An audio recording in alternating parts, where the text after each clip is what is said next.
The highway stretched endlessly in both directions as Emily adjusted the air conditioning vents and glanced in the rearview mirror.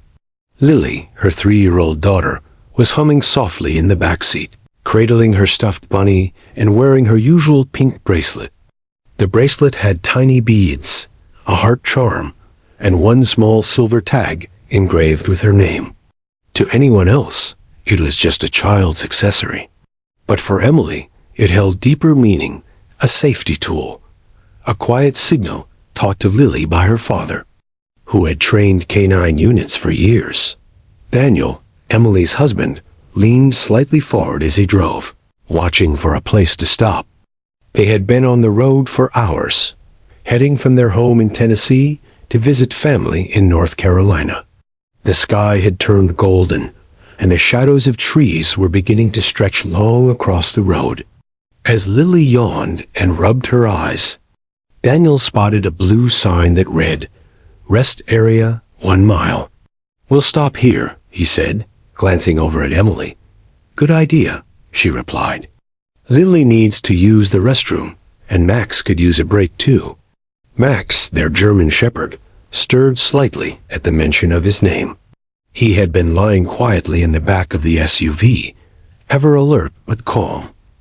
Max wasn't just a pet. He had been trained by Emily's father since he was a pup. Though technically retired from formal service, his instincts remained razor-sharp.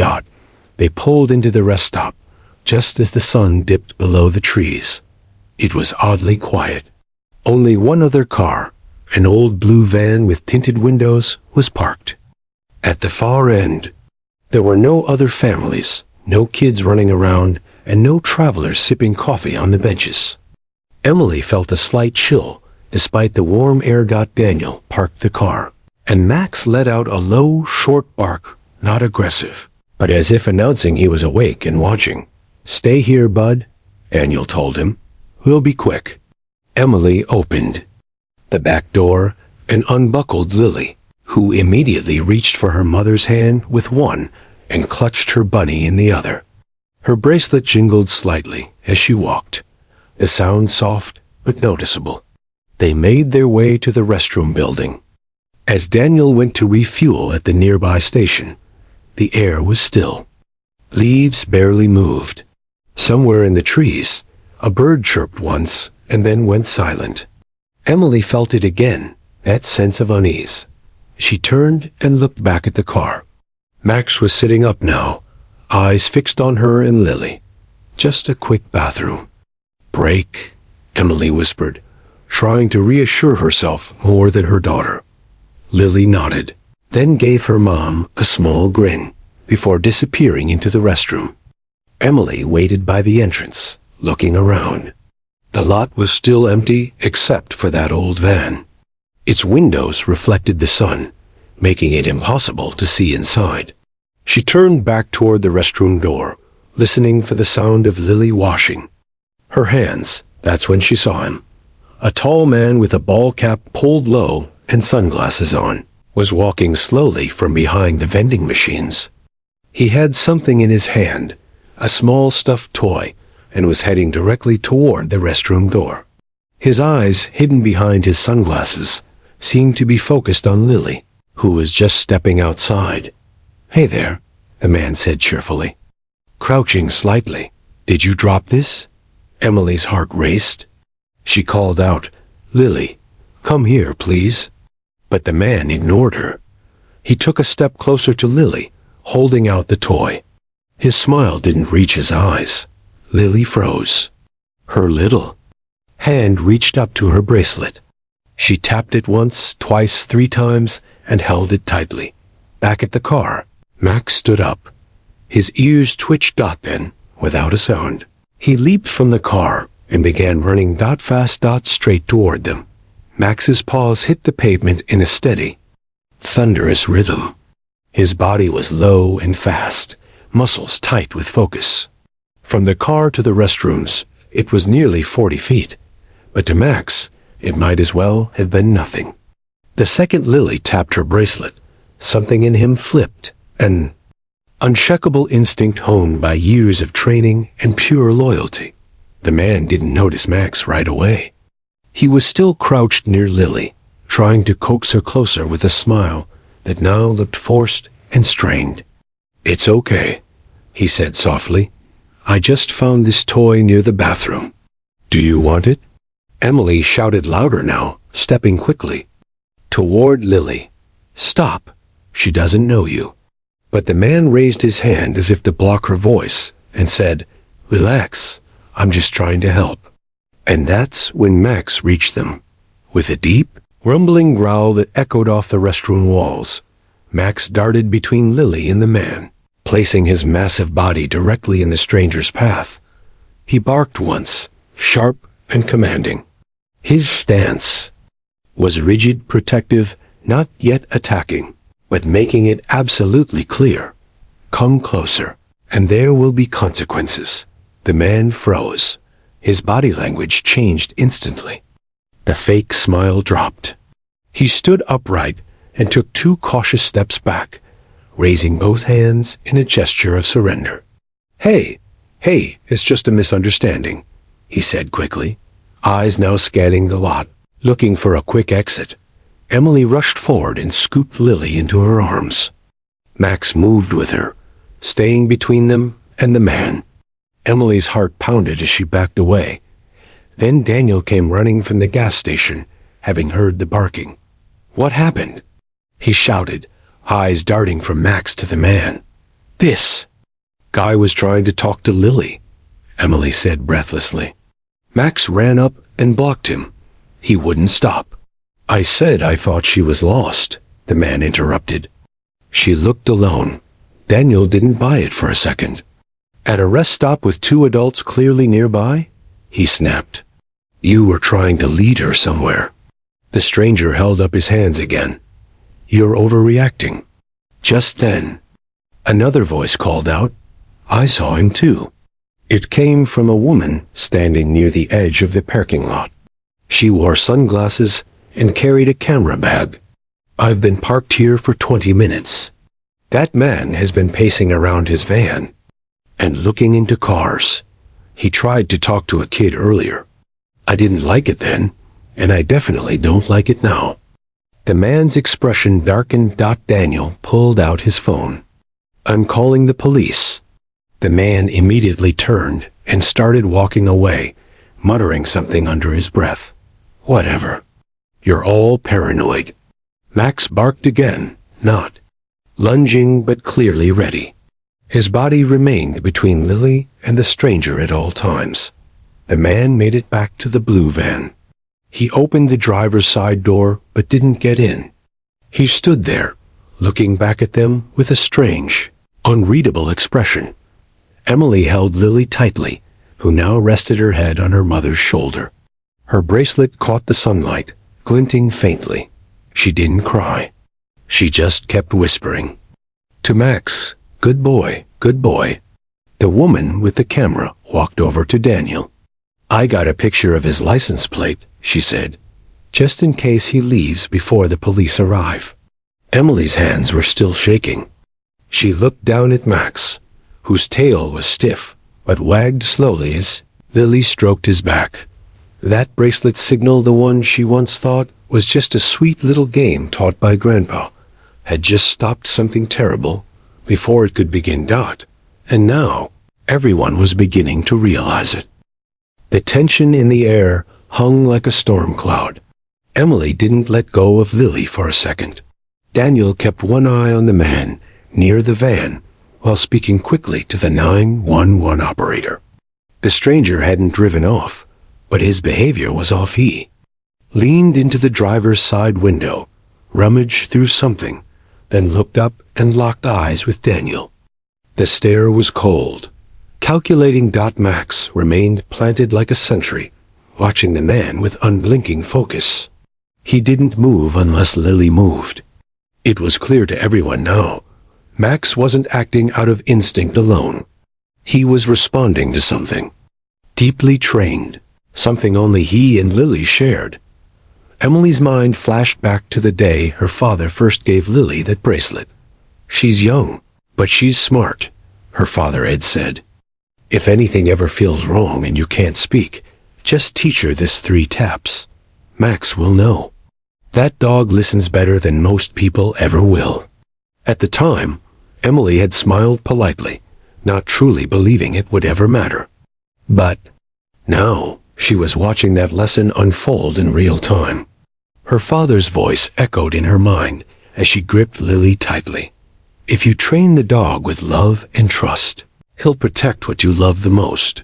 The sound of approaching sirens broke the silence.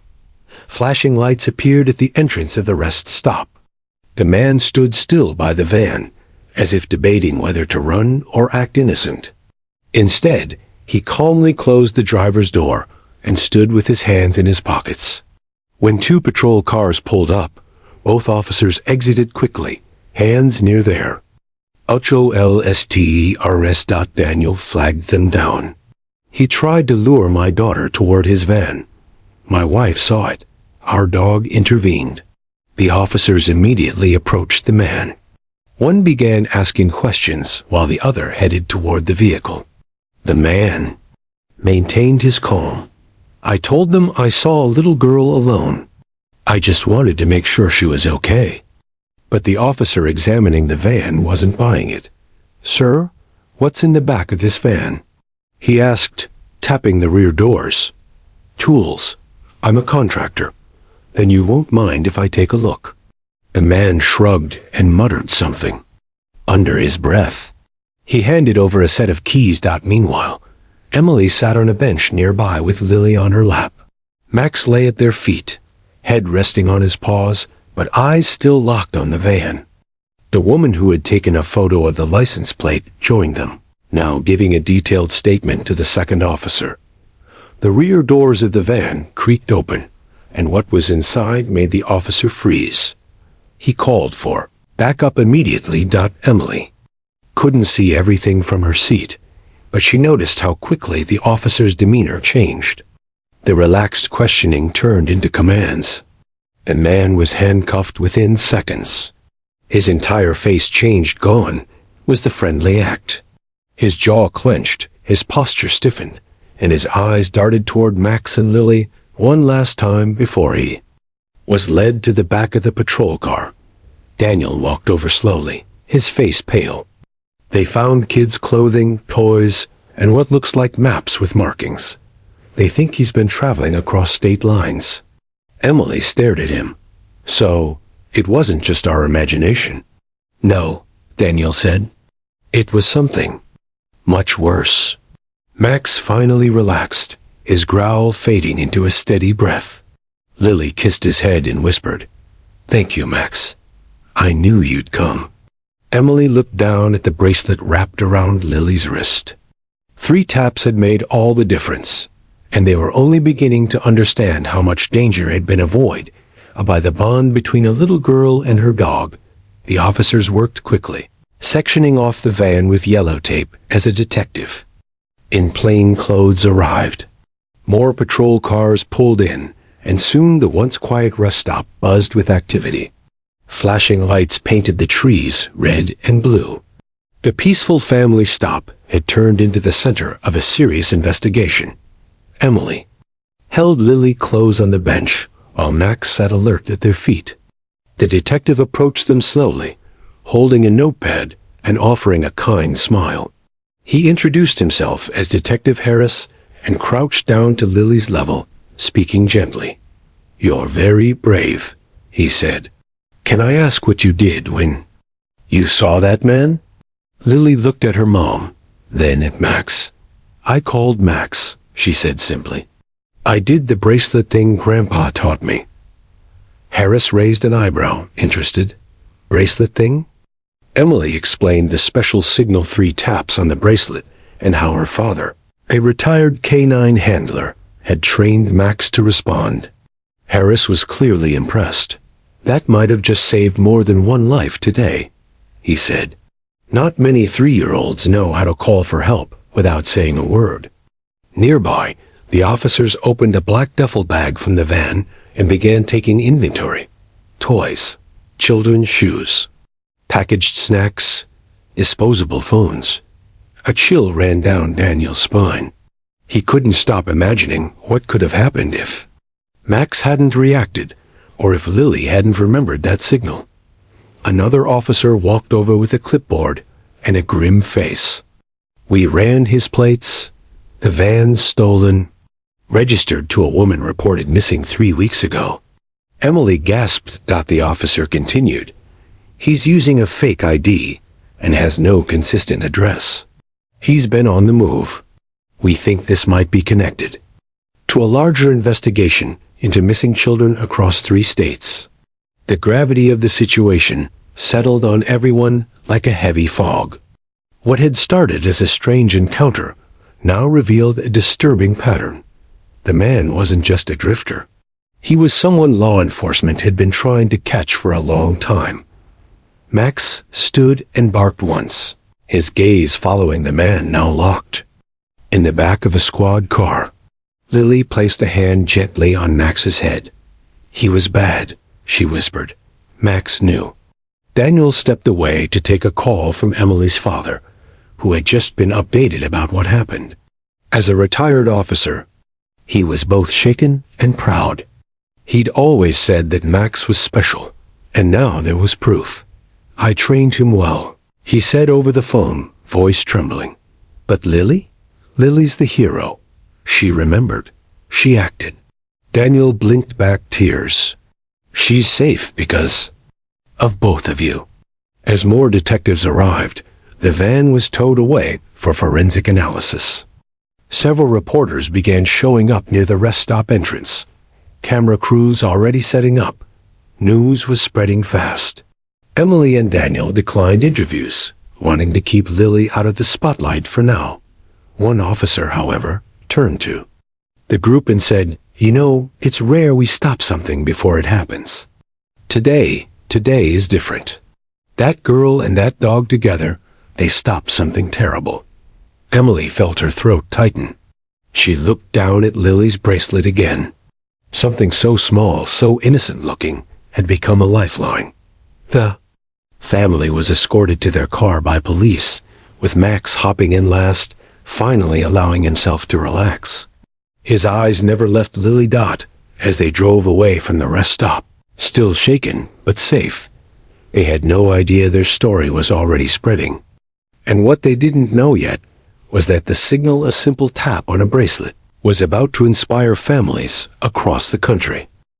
Hours later, in a secured police lot, the blue van sat alone behind chain-link fencing.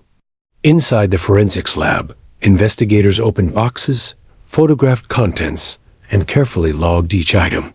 What they found confirmed their worst suspicions. Van was more than just suspicious. It was a mobile trap. Hidden compartments inside the walls contained zip ties, rope, sedatives, and wigs. The toys and snacks weren't random. They matched the preferences of children who had gone missing across 3 states in the past 6 months. The man, now identified through fingerprint matches as Thomas Ray Benson, was a person of interest in multiple disappearances. His face had never been clearly caught on camera until now. Back at their hotel room, Emily sat beside Lily on the bed, holding her close. Max lay stretched across the floor near the door, still watchful even in rest. Daniel paced quietly, talking on the phone with the detective. What did they find? Emily asked once he hung up. Daniel sat down beside her, rubbing his face. It's worse than we thought. That van. He wasn't just traveling. He was tracking. Tracking? He had printed photos of rest stops, playgrounds, gas stations. Most of them marked with dates and times. One of them, he hesitated, was taken near Lily's daycare, weeks ago. Emily's blood ran cold. So he's been watching her? Daniel nodded slowly. This wasn't random. He had a plan. Silence filled the room. Lily, too young to understand the full weight of the moment, leaned into her mother's arm, whispering, "Max is my hero." Emily looked down at her daughter, brushing hair from her face. "He is, but you are too." That night, Detective Harris held a press conference. He confirmed Benson's arrest and praised the family for their quick response. But what stunned the media was the detail about Lily's bracelet. A signal system, Harris explained, taught to a child by her grandfather, a former K-9 officer, and reinforced by a dog trained to respond without verbal commands. It's what made the difference. This wasn't just luck. It was preparation. The press exploded with the story. News anchors called Lily the brave girl with the bracelet, and Max the hero dog. Parents flooded social media, asking how to teach their children similar signals. Child safety groups began promoting simple non-verbal alert techniques. Inspired by Lily's bracelet tap, Emily's phone buzzed non-stop, but she avoided the spotlight. She didn't want fame, only peace for her daughter and gratitude for their safety. Still, the story kept spreading. A photo taken by a bystander, Max, standing protectively in front of Lily, teeth bared, the stranger frozen mid-step, went viral. It became a symbol of courage, trust, and the power of preparation. Back at home, Emily's father visited with tears in his eyes. He knelt down beside Max, scratching behind the dog's ears. "I knew you had it in you, boy," he whispered. Then he turned to Lily and placed something gently into her hand. A new bracelet, identical to the one she wore, but with one small addition. A golden tag shaped like Max's paw. "This one's special," he said. "Because you earned it." Lily smiled and hugged him, then immediately showed it to Max. "Look, Max, it's for you too." Later that evening, as the family sat on their back porch watching the sunset, Max curled beside Lily as if nothing had ever happened. The world saw a hero, but to him, he had simply done what he was meant to do, protect the one he loved most. And though no one said it aloud, they all understood something very clearly now. If Lily hadn't remembered that signal, and if Max hadn't acted with such force, the story could have ended very differently. Over the next few days, what began as a single terrifying encounter blossomed into something much larger. Local law enforcement worked around the clock with federal investigators, tracing Thomas Ray Benson's movements through gas station security footage, hotel logs, and toll booths. The discoveries were chilling. Benson hadn't just been drifting, he had a pattern. A spreadsheet found on a USB drive inside his van listed rest stops, daycare locations, and even playgrounds with timestamps and notes. He had been watching, waiting, and planning. Among the files was a document titled Opportunities, and listed third from the top was Lily's name. Detective Harris called Daniel and Emily back to the station. He was calm but serious. "I need you both to see something," he said as he slid a file across the desk. Inside were photographs and a timeline of Benson's activities.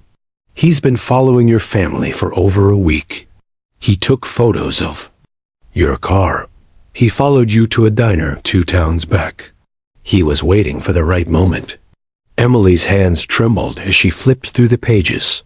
Daniel looked sick to his stomach. If Max hadn't, Harris nodded grimly. If Max hadn't responded to Lily's signal, we believe Benson would have tried again at the next rest stop. Or worse, found you at your hotel later that evening. The reality sank in. Lily's innocent gesture, 3 taps on a pink bracelet, had not only protected her, but shattered an operation investigators had been struggling to break for months. Benson's arrest opened up connections to other suspicious individuals. 3 more arrests were made within the week in other states, all tied to similar vehicles and methods. Word of Lily's signal began to reach beyond just the local news. National outlets ran features titled "The Bracelet That Saved a Life," and K9 Dog Responds to Toddler Secret Code Uncovers Multi-State Crime Ring. Social media erupted with praise for Max, and child safety advocates used the story as a wake-up call. Thousands of parents began teaching their children simple, non-verbal emergency signals, some even modeling them after Lily's bracelet system. Emily was flooded with messages. Many from strangers saying, "Because of you, I'm teaching my daughter a safety code today." Despite the sudden fame, Emily and Daniel remained grounded. They turned down major interviews, declining any offers that didn't center around real awareness and education. They did, however, agree to a live interview with a national child safety organization, where they explained the entire method Lily had learned simple, memorable, and based on trust. During the broadcast, Emily held up the original bracelet. "This wasn't magic," she said. "This was love, training, and a child who remembered what mattered, and a dog who never forgot what he was taught." Max sat proudly at their feet during the entire segment, calm and poised as cameras flashed. At home, Lily continued to live her normal life. She still played with her bunny, watched cartoons, and picked flowers in the backyard. To her, Max was still just her best friend. When a neighbor came by one evening and asked Lily, "Were you scared that day?" Lily only shrugged. "I wasn't scared," she said, petting Max behind the ears, because Max was already coming. The words struck everyone listening. It wasn't just about what happened. It was about the bond that made it possible. That night, Emily watched Lily sleeping peacefully beside Max, his chin resting near her pillow. She whispered to Daniel, "That bracelet saved her life." But it was their trust that made it work. Daniel nodded slowly. And that trust may have just saved others too. Outside, a breeze moved through the trees. The world was still turning, but one family and one dog had changed it forever. Within days, the story of Lily and Max had swept across the country. Major networks ran it in prime-time broadcasts. Headlines read, "3-year-old girl and her dog stopped something unthinkable," and "How a pink bracelet and a brave dog changed everything." Though the attention was overwhelming, something good was happening beneath the surface. Parents were watching and learning. Schools began reaching out to law enforcement for child safety presentations. Communities that once thought they were safe realized they needed to be more prepared. Emily and Daniel received hundreds of emails, letters, and phone calls. Many were from families thanking them for sharing their story. One woman wrote, "Because of you, my son now knows a silent signal. I never thought to teach him that until I heard what Lily did." Despite their initial hesitation, the family accepted an invitation to attend a ceremony held by the state police. It wasn't a media stunt. It was a heartfelt recognition of bravery, intelligence, and the unbreakable bond between a child and her dog. The ceremony was held in a public park with law enforcement, rescue teams, and other families in attendance. As they walked on stage, Lily held Max's leash with a serious expression, while Max walked calmly beside her, his shiny coat catching the sunlight. Emily carried the bracelet in her hand, holding it like a symbol of quiet power. The police chief stepped forward and addressed the crowd.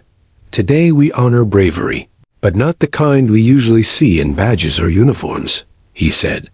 "Today we honor a 3-year-old who remembered what she was taught, and a dog who never forgot what he was trained to do."